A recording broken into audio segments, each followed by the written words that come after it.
So we're fixing a wiring harness plug. If you take a look, this one here is totally broken off. All right.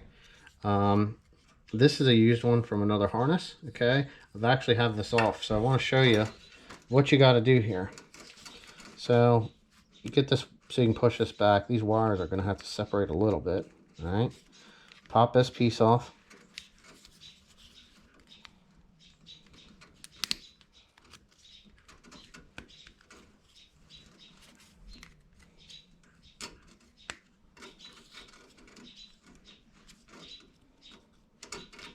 Okay.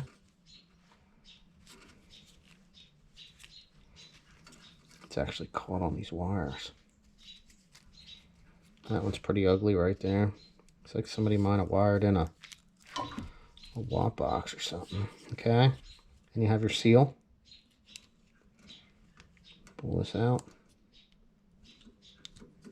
without stabbing it like I just did. All right.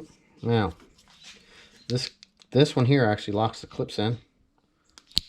I don't have to worry too much about this one because this is my bad piece. All right. Now, when you're looking down in here, there's a little tab right here. This is what holds it in. I'm going to push on it right there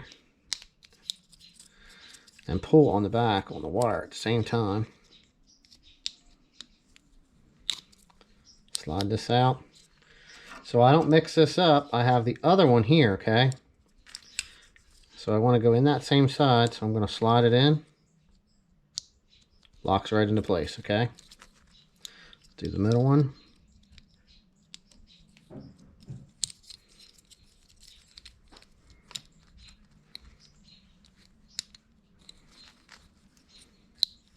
Slide it up in. All right, let's get this last one.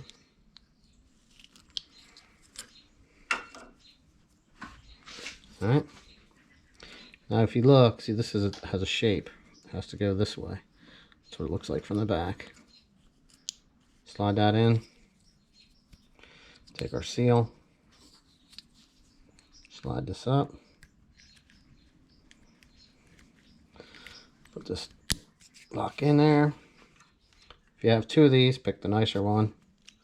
It'll slide down on. Now this is how you can put it in this way and then lock it in, and then this will lock down on. That's it. Guess what? We now have a good coil end plug that'll actually have a locking clip and the clip to actually hold it onto the coil. Because the last thing you want to do is you're driving down the road and have your coil wire pop off. Now I'll drip a little bit of silicone on here and then wrap a small piece of tape around it, and then it'll seal that up right there just a little bit. The copper does still look pretty good. So that's what it takes to repin out a plug end.